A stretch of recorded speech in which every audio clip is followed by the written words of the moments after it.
mereka itu proposal PKM akhir semester ya. Jadi untuk UAS. Nah, itu mau ditempatkan sebagai nanti proposal proposal dari mata kuliah kewirausahaan itu akan menjadi bank proposal gitu untuk backup nanti di tahun nanti akan dilibatkan di tahun berikutnya, atau memang dipersiapkan untuk yang semester ini gitu ya. Itu yang KWH. Kalau yang Medlit kan memang produknya juga sama, proposal juga, namun Medlit itu kan sudah terlaksana di semester ganjil. Jadi artinya beberapa mahasiswa seharusnya sudah punya proposal masing-masing. Seperti itu mungkin. Terima kasih Bu Arlin, Pak Azmi. Baik Bu Ismah, langsung saya jawab saja ya Bu Ismah terkait pendampingan untuk mahasiswa di sini fleksibel tergantung masing-masing dosen. Jika misalkan mahasiswa dosen bersedia online atau offline gitu, jadi kalau misalkan bisa offline ya bimbingan secara offline untuk membimbing mahasiswa tersebut. Bukan berarti dosen yang mengusulkan judul ya. Jadi ketika mahasiswa sudah punya judulnya, kita mendampingi dari bab 1 sampai bab 4 beserta lampiran-lampirannya. Terus nanti juga sambil dicek-cek terkait apa? Terkait misalkan lampiran-lampiran yang mahasiswa buat, terutama di biodata, terus nanti ada yang pembagian tugas, biaya dan anggaran, dan waktunya pun waktu sekarang. Dan untuk bab 1 sampai bab 4-nya itu di sini terkait bab 1, salah satu yang wajib banget di situ dituliskan adalah terkait luaran. Karena sebagian besar ibaratnya ketika di review internal itu luarannya banyak yang nggak dituliskan. Jangan sampai tertukar-tukar antara misalkan luaran PKM RSA dan luaran PKMK itu berbeda luarannya. Tadi sudah sempat saya sampaikan. Nah, ketika nanti mahasiswa tersebut udah lolos di review internal, terus nanti kan ada coaching proposal dari para reviewer internal. Nah, nanti tugas dosen pendamping bagaimana jika misalkan mahasiswa tersebut ibaratnya mengalami kesulitan ketika revisi, bahasanya mungkin seperti itu ya, revisi, karena nanti ada revisi catatan dari para reviewer. Jika mahasiswa tersebut masih mengalami kesulitan, boleh di sini dosen pendamping itu mendampingi mahasiswa dalam merevisi proposal tersebut. Tapi jika misalkan mahasiswa tersebut tidak mengalami kesulitan, terus nanti ketika ada coaching dari reviewer, nanti bimbingannya lebih intensnya ke reviewernya. Seperti itu Bu Isma. Sebenarnya seperti itu. Nah, terus tadi yang selanjutnya terkait KWH Mbak Arlin. Oh iya. KWH ya. Cuman KWH ya Mbak, itu sama HW juga gabungan, malah kita udah ada grupnya itu yang KWH sama. Iya. Nah, kalau misalkan KWH di sini, kalau misalkan dari mahasiswa ingin mengajukan proposal kewirausahaan, tidak masalah Bu Isma kalau misalkan seperti itu. Dan kalau misalkan mahasiswa tersebut masih pengen untuk mengajukan judul yang lain, misalkan kewirausahaan sudah punya proposal nih, dan misalkan sebelumnya kan ibaratnya bimbingan ke dosen pendamping. Nah, ketika dari dosen pendamping tersebut sekiranya ibaratnya itu ada kebaruan, terus menarik gitu ya, masalah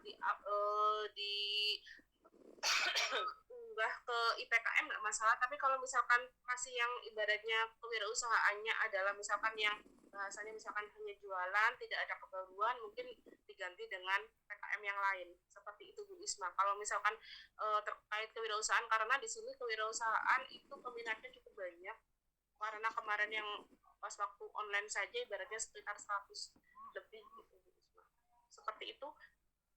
Oke, Bu Arlin, terima kasih. Boleh nambah nggak pertanyaannya? Ya. Tadi kan untuk bimbingan kan masalahnya dia boleh offline, boleh online ya. Nah, terus untuk tanda tangannya itu, tanda tangan si mahasiswa ataupun si dosen itu boleh digital atau tidak? Nah, kalau misalkan di sini tulisannya tanda tangan basah Bu Isma, jadi nanti di print dulu, terus ditanda tangan, baru di scan. Seperti itu. Kalau tahun lalu kayaknya boleh digital sih. Tahun lalu belum ada tulisan basah gitu. Kalau di sini sekarang ada sekarang udah ada tangan basah gitu. Jadi mungkin harus benar-benar pakai tinta. Oke, siap. Bolpen biru. Bolpen biru ya. Tinta biru ya. Untuk membedakan dengan itu apa namanya? Biar harus tinta biru ya, Bu Lin? Nggak ada tulisan tinta biru sih Bu Isma, cuma alangkah baiknya biru aja deh. Merah. Oh, oke. Terus yang kedua, Bulin, pertanyaan tambah, pertanyaan tambahan sama sih. Boleh nggak sih dosen pembimbing itu memilih jenis PKM yang kita bimbing? Boleh. Misalnya kalau misalkan ada ada mahasiswa yang proposalnya itu kewirausahaan, terus kemudian dosennya nggak bersedia gitu kewirausahaan karena memang tidak sesuai dengan kompetensinya, itu boleh nggak?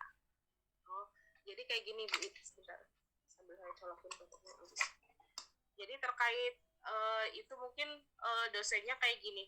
Kalau yang sudah-sudah sih ibaratnya dosen pendamping, bahasanya mungkin mau nggak mau ibaratnya usahakan Harus ini. ya. Harus, karena untuk tim reviewer pun sama Bu Isma, walaupun besok nanti mungkin kita dikelompok-kelompokkan dalam reviewer, misalkan kita memilih bidang ini, bidang A, B, C, tapi ibaratnya nanti kalau misalkan kuotanya cukup banyak mahasiswa yang bimbingan, mahasiswa yang upload di IPKM, mau nggak mau kita harus menguasai 10 bidang tersebut, seperti itu Bu Isma. Ya, waktu itu soalnya Jadi, pernah ngerasain kayaknya gimana? di waktu itu kalau tidak salah kita dibagi-bagi sesuai dengan kompetensi ya. Kita masuknya ke riset gitu. Itu sekarang memang harus mau nggak mau gitu ya, suka nggak suka kalau misalkan mahasiswa itu memilih dosennya tersebut meskipun itu tidak sesuai dengan keahliannya, itu dilakoni saja gitu ya. Oke, berarti artinya dosen pembimbing harus menguasai betul kelima jenis PKM, Bulin? Ke 10 malah Bu Isma, ke 10 bidang PKM. Ya, terbagi-bagi lagi ya. Oke. Ya udah cukup. Terima kasih Bulin, Pak Azmi. Oke. Yang tadi Bu Isma terkait dengan kewirausahaan yang luarannya adalah proposal. Kalau untuk saat ini sepertinya berat karena ya Bu Isma, karena ini kan last minute sekali. Itu strateginya mungkin dimasukkan ke dalam bank data. Kemudian yang kedua, kalau kemarin sudah saya usulkan juga ke mahasiswa, strategi-strategi untuk mempercepat dan lain sebagainya, bahwa mahasiswa itu kan di semester ganjil kemarin sudah mendapatkan mata kuliah medlit ya. Medlit, misalkan satu kelompok ada 5 mahasiswa. Dari 5 mahasiswa itu bermufakat dengan di antara anggota kelompok mana proposal yang paling keren untuk diupload ke dalam atau dimasukkan ke dalam PKM. Tentunya juga harus pengetahuan atau hasil diskusi dengan dosen pembimbing. Itu untuk mempercepat dan strateginya seperti itu. Sehingga dari dosen pembimbing pun ada pilihan-pilihan. Mana sih yang paling keren dan mana yang berpotensi untuk tidak hanya menggugurkan kewajiban, tapi lolos dan harapannya adalah lolos ke PIMNAS. Yang bisa dikonversi ke dalam nilai skripsi. Itu sih strategi-strategi yang sudah kemarin saya diskusikan juga dengan mahasiswa. Iya, nyambung ya Pak. Kalau SK Rektor yang mewajibkan untuk PKM itu satu mahasiswa sebagai ketua atau boleh menjadi anggota? All in. Jadi misalkan 5 mahasiswa itu lolos ke PIMNAS, maka 5-5-nya dikonversi. Kalau PIMNAS ya, skripsi.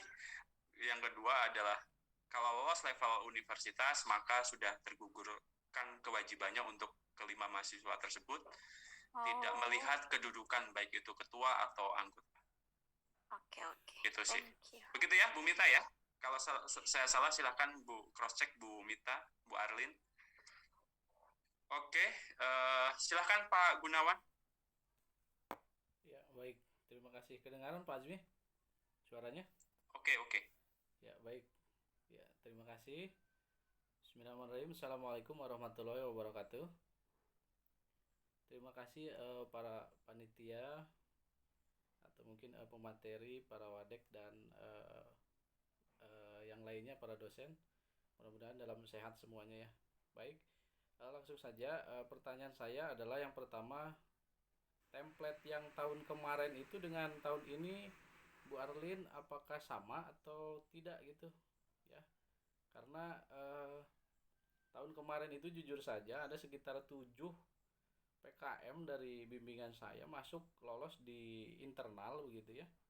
Tetapi dia setelah ada reviewer terus ada revisi sedikit, sebetulnya sudah direvisi gitu. Cuman mereka telat atau mungkin malas gitu ya atau apa gitu ya. Tidak mau upload ke ke nasionalnya gitu. padahal sudah lolos di internalnya ini. Maka sangat disayangkan sekali ini. Maka saya tanyakan apakah template-nya sama dulu atau beda dengan yang tahun kemarin dengan tahun ini gitu ya template-nya.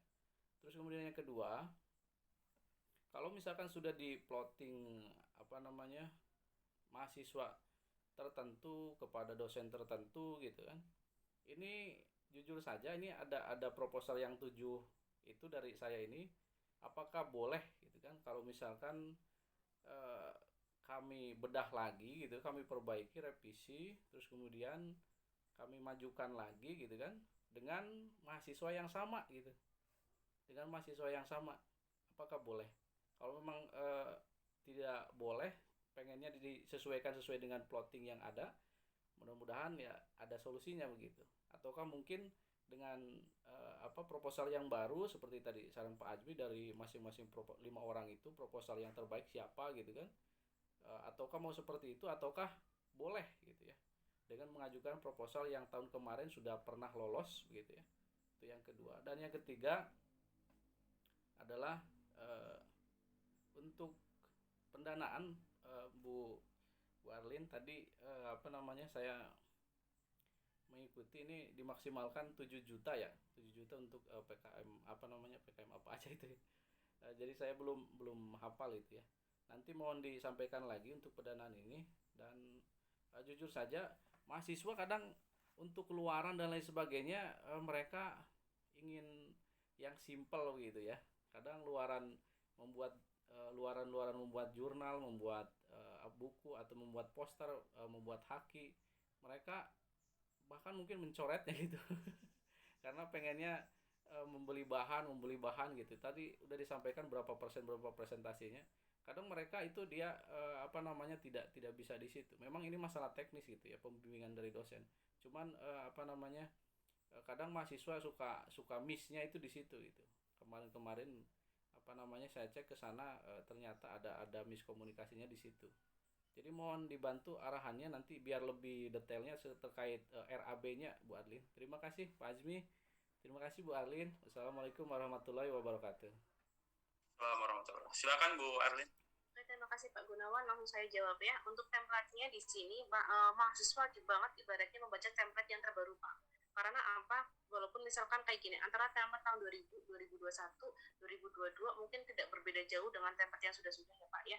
Cuma di sini kembali lagi, khawatir ibaratnya di sini ada kebaruan kayak seperti tadi salah satunya terkait tanda tangan ya. Kalau kemarin untuk tahun lalu pakai digital boleh, sekarang ibaratnya wajib banget bahasa. Terus misalkan terkait materai Pak, ini juga ibaratnya mahasiswa banyak yang misalkan untuk materai 10.000 terkadang sayang nggak dikasih materai gitu. Yeah. Padahal cuma materai 10.000 gitu untuk mengikuti PIMNAS. Karena apa? Banyak yang ibaratnya saya review di sini adalah nggak ada materainya. Dan tanda tangannya, scanan tanda tangan, terutama scanan tanda tangan, berulang kali saya sampaikan, yang di-scan cuma tanda tangannya aja, bukan satu halaman. Nah, selanjutnya itu terkait jadi untuk PKM-nya, jadi baik mahasiswa maupun dosen membaca pedoman PKM-nya, karena di sini untuk pedoman PKM yang sekarang sudah dipermudah Pak, jadi dipisah-pisah antara misalkan PKM yang satu dengan yang lain ada sendiri-sendiri, nggak kayak zaman dahulu. Kalau zaman dahulu kan satu buku jadi satu. Sekarang udah dipisah-pisah untuk mempermudah baik itu untuk mahasiswa maupun untuk dosen pendamping. Nah, selanjutnya terkait kemarin yang Bapak dari 7 mahasiswa tersebut yang tidak upload ke Simbalmawa ya Pak, itu memang sangat disayangkan sekali.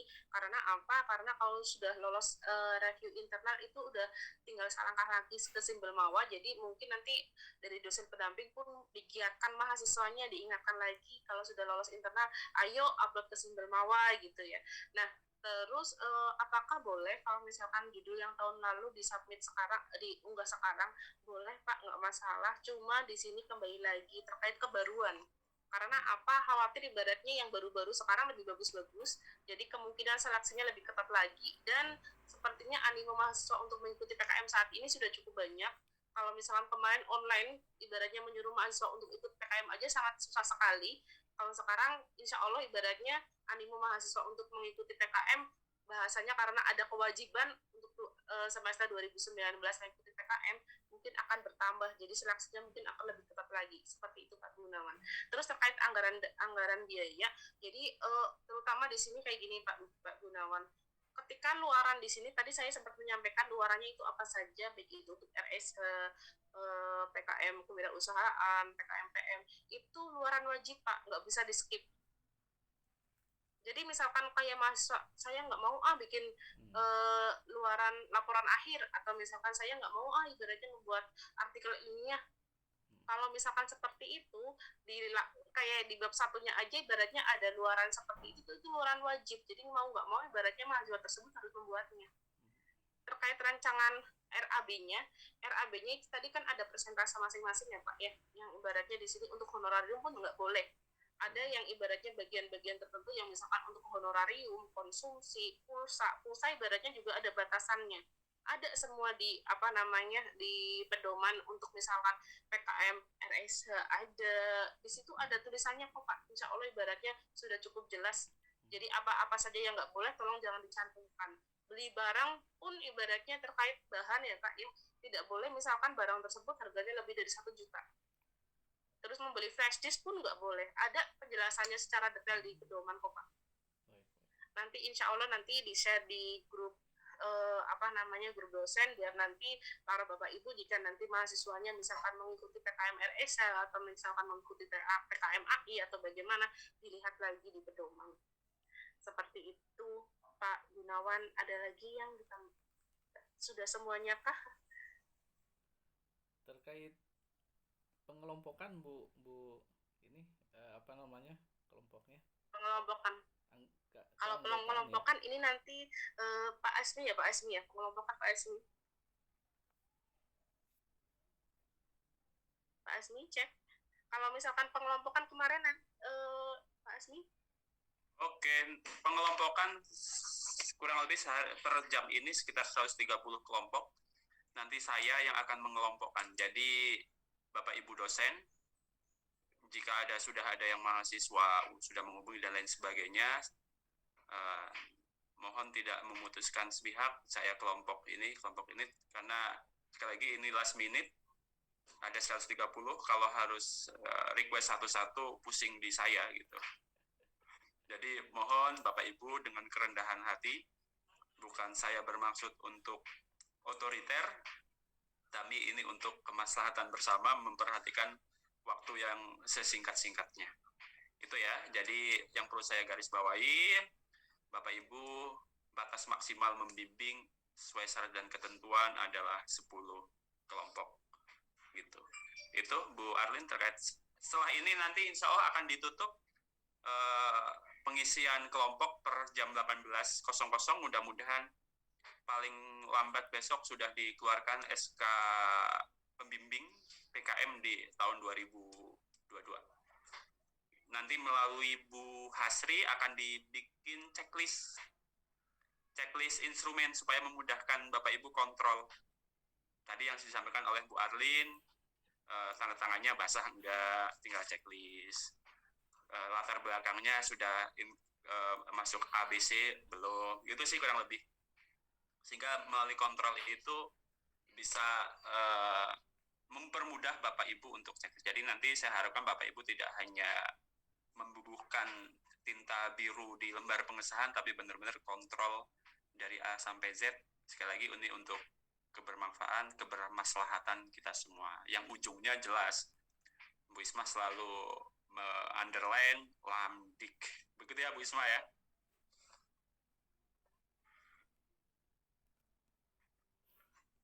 Oke, ada yang lain Bapak Ibu?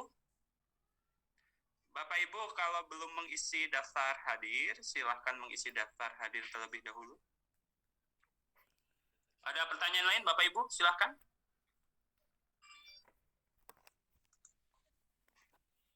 Cukup Bapak Ibu? Ada tambahan Bu Dia? Bu Isma atau Bapak Ibu Kaprodi yang lain?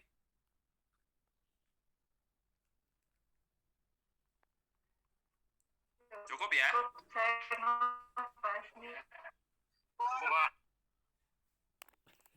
Bulin ada isu-isu maksudnya yang mungkin menjadi apa ya, strategi kita untuk melakukan riset mungkin gitu, atau saya belum baca panduannya, mungkin panduannya mengarahkan untuk riset itu yang dampak COVID kah, atau ada tema-tema tertentu gitu supaya kita bisa menyesuaikan, ada nggak? Sama ini belum ada Bu Isma, karena TOT pun baru akan dilaksanakan Sabtu besok.